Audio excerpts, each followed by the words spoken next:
नमस्कार, मैं उज्जवल कुमार आज की क्लास में आपका फिर से स्वागत करता हूं। देखिए, आज मैं एग्रीकल्चरल इकोनॉमिक्स में आपको मैं बताने वाला हूं सूक्ष्म अर्थशास्त्र के क्षेत्र जो होते हैं उनके बारे में। ठीक है, देखिए सूक्ष्म अर्थशास्त्र जो है स्कोप ऑफ माइक्रो इकोनॉमिक्स, इसके जो सेक्टर हैं इनके कौन कौन से सेक्टर हैं, इनमें क्या क्या आता है। ठीक है, पहला जो है उपभोग के नियम। ठीक है, उपभोग के नियम, उत्पादन एवं उत्पाद के नियम, साधन के सिद्धांत और वस्तु कीमत सिद्धांत।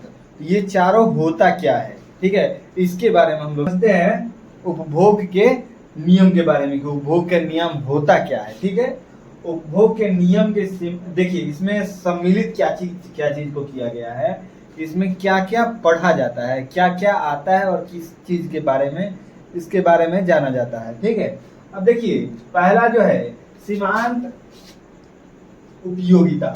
ठीक है, सीमांत उपयोगिता ह्रास नियम। ठीक है, सीमांत मतलब एक सीमित पर, ठीक है, एक सीमित स्तर पे उसके नियम के बारे में जानना कि उसको हम किस पूर्वक पालन करेंगे। अभी जितने भी टॉपिक मैं बताऊंगा इसमें जो भी नियम है उसको कल मैं थ्योरिकल रूप में आपको समझाता चला जाऊंगा। ठीक है, अभी मैं आपको शॉर्ट फॉर्म में बताता जा रहा हूँ।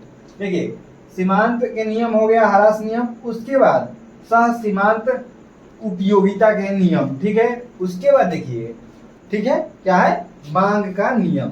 ठीक है, मांग का नियम है।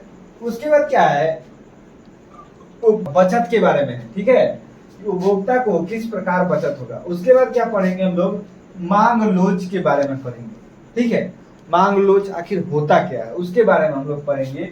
तो ये जो है उपभोग के सीमांत में इतना चीज शामिल होता है, उपभोग के नियम में इतना चीज सम्मिलित किया गया है। ठीक है, अब देखिए उत्पाद और उत्पादन के नियम में क्या चीज सम्मिलित किया गया है। उत्पादन के नियम में सबसे पहला जो है एक विशेष बात किया जा रहा है, एक विशेष प्रकार का क्या बात किया जा रहा है, फॉर्म के बारे में, बिजनेस के बारे में बात किया जा रहा है, और वहां पे एक उद्योग जो है उसके बारे में बात किया जा रहा है, और अधिक से अधिक उत्पादन के बारे में बात किया जा रहा है। ये बात ध्यान रखिएगा, क्या चीज का बात किया जा रहा है जी, उत्पादन में जो है अधिक से अधिक, कम लागत में अधिक से अधिक प्राप्ति हम लोग किस नियम के, मतलब किस पालन के अनुसार करेंगे तो हमारा अधिक से अधिक उत्पादन होगा।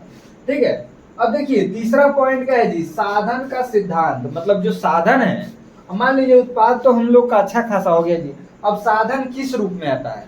ठीक है, साधन जो है उसको हम लेंगे तो उसको, उसके बारे में कैसे पढ़ेंगे। ठीक है, साधन के सिद्धांत के अंतर्गत देखिए सबसे पहले क्या होता है, मजदूरी। मजदूर सबसे महत्वपूर्ण है, कृषि के लिए सबसे महत्वपूर्ण पॉइंट जो है आपका मजदूरी है।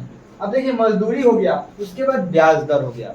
ठीक है, ब्याज दर हो गया, लगान, एक लगान के रूप में, यानी कि जो कर्ज लिया रहता है उसके नियम के बारे में पढ़ना पड़ेगा। ठीक है, अब देखिए अगला लगान के नियम के बाद अब लाभ और उसके सिद्धांत के बारे में जाना जाएगा कि जो हमारा लागत लगा उसके बाद हमारा कितना प्रॉफिट हो रहा है उसके बारे में भी जानना जरूरी है, और जान के ही उसका मूल्य निर्धारण होता है। अब देखिए वस्तु का कीमत निर्धारण कहिए तो चाहे सिद्धांत कहिए तो, ठीक है, यहाँ पे किस रूप में तय किया जाएगा, किस रूप में वस्तु का सिद्धांत जो है हम लोग तय करेंगे। अब देखिए यहाँ बताया जा रहा है इसके अंतर्गत प्रतियोगिता, मतलब उसके लिए प्रतियोगिता हो रहा है। ठीक है, अब क्या कर रहा है, एकाधिकार के बारे में कर रहा है, एक ही अधिकार हो उस पे, एक ही एकाधिकार। देखिए उसमें जो फर्म के मूल्य हैं, ठीक है, वस्तु का मूल्य निर्धारण है, बात कर रहे थे ना फिर तीसरे पॉइंट में मूल्य निर्धारण के बारे में। देखिए उत्पादन के मूल्य निर्धारण आ गया। ठीक है, उसका लाभ अधिकतम करने के संबंध में कैसे हम करेंगे। ठीक है, उसका लाभ जो है हम लोग किस रूप में करेंगे उसके बारे में, हम सभी सिद्धांतों के बारे में विस्तार पूर्वक हम लोग पढ़ेंगे नेक्स्ट वीडियो में। ठीक है, चलिए नमस्कार।